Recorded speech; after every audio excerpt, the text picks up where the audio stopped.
Okay, this is Cats in Camo. We are back on the range with the High Point C9.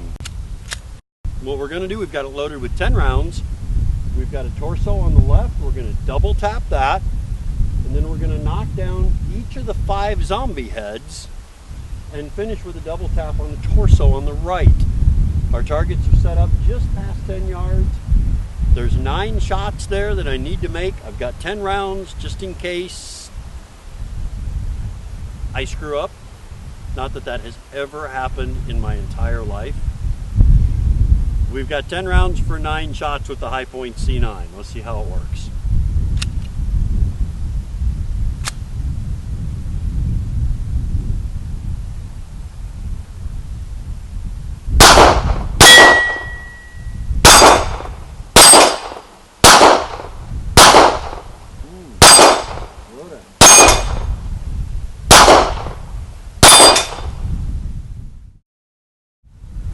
Guys, it's time for my obstacle course.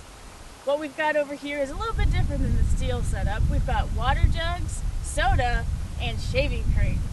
What we're going to do is we're going to start off with the water jugs, 1 in each, then the soda bottle, followed by the soda cans, and last but not least, the shaving cream.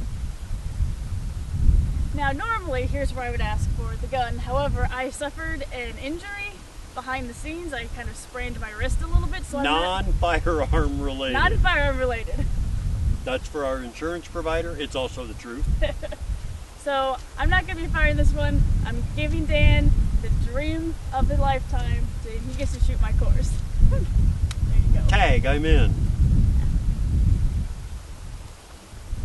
I've whined about wanting to do this, and now that I actually get to, I feel weird. I'm also way too tall for this course. Let's cheat. Now I feel like Allie.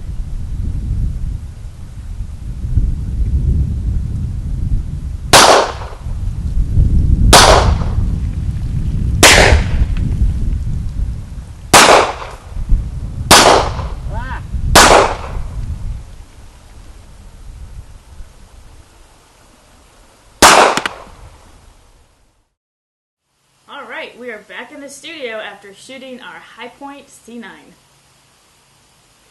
I have to say I actually enjoyed shooting it a lot more than I did trying to take it apart. As always, we're scoring this on 8 categories. To start with, we're going to talk about comfort of grip. I liked how it felt. It was a comfortable contoured grip, especially with the 10-round magazine. We're showing it with the 8, but with the 10-round magazine, it actually fit my above average sized hands well. I liked holding it for all that there was a modified grip to shooting it as well. So I'm going to give it a 3. I actually liked it when I first picked it up. I liked the grip on it. It wasn't spectacular, but I picked it up and was like, oh, this is nice. It fits my hand really well. And probably because it is a little bit of a smaller gun and smaller around. So I liked it, so I gave it a 4 out of 5. You gave it a higher score than I did? Yeah. That does not happen very often. Let's see if that trend continues. Next up, we're going to talk about the sights. The sights on High Points, the front sight is fixed. The rear is adjustable. It has just a yellow blip of paint on the front sight, and the back are orange.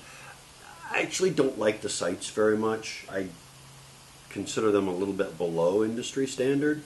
It didn't seem fast to line up, so I gave it a 2. Well, I have to actually disagree with our expert here. I liked the two-tone sights. I don't know why, but I liked it better. I don't know, I guess with all the same, they can blur together, but having like 2 and then 1, and then you can like line up this color in between these 2 colors. For some reason, I like that better. And so I really liked the sight, so I gave it a 4 out of 5. Next category, let's talk about the trigger on the High Point. This is kind of a hinged trigger that's a little bit wider for the base of your thumb. It's a little bit below average. I feel it's fine for doing one shot, but most of the things that I'm supposed to be taking my review on are the little bit faster shooting and combination shooting, and for that it doesn't perform very well with that trigger. I'm going to give it a 2. For me, the trigger seemed standard. It seemed average. It seemed did what a trigger was supposed to do. So I just gave it 3 out of 5. Fired the weapon. Let's talk about perceived recoil. For this, that heavy oversized slide really tames recoil. Granted, it's a 9mm, it doesn't have a lot of recoil anyway, but it worked well for that. So despite kind of the weird feel to it, I'm going to give it a 3. I'm actually going to have to agree with you on that, where it wasn't overly powerful, but it wasn't underwhelming. Like, I didn't feel like it was being extremely dampened. It felt like an average 9mm, so 3 out of 5. Let's talk about accuracy. I was pleasantly surprised. The gun performed better than I thought it would. Now, I'm going to give it a 3 because that is industry standard for shooting a 9mm. I mostly thought it did its job correctly. It shot better than, well, I shot it better than I thought I would. When I took this gun onto the range and I shot the paper course, at close range, it did great. It went where I wanted it to. I was able to get the shots on target. But when I went to shoot the 12-yard, I had to aim high. And I'm not talking a little bit high. I had to aim at his head in order to hit his torso. And to me, that's not a good thing. So I gave it a 2. And High Point does have a reputation for shooting low. Is that what they call the High Point? Really? Wow. I thought it was funny. Feel free to add the comment section whether you agree with Allie and find that tremendously humorous, or whether you have an average to above average IQ and thought that should have been edited. Okay. We love you, Allie. So let's talk about ease of reload. And for this is not one of the high points. High points.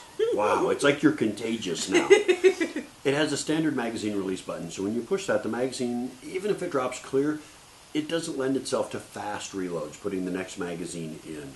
It's a lot better with the 10-round magazine. It's a lot more positive and clicks into place easier, but the 8-round is not acceptable. Using the 10-round bumps it up a notch. I'll give it a 2. I would have to agree, where it felt like even dropping it and putting it back in for me seemed a little sticky, or it would seem to stick onto something. So with that not making it easy to just out and in, that for ease of reload, I would give it a 2. All right, well, let's talk about reliability. I'm going to give it a 3 as a standard because it's acceptable. The only downside is with the blowback design, every once in a while, when you shoot the gun, it will not. The slide, because it's heavy, won't go all the way forwards into battery, and you have to kind of smack the back of it. And I believe that happened once yesterday while we were on the range. But for all that, I'm still going to give it a 3 because it functions correctly. For reliability's sake, again, if I want to shoot him in the head, I shouldn't be aiming at the sky to hit him in the head. So I would have to drop it down to 2 out of 5 for reliability.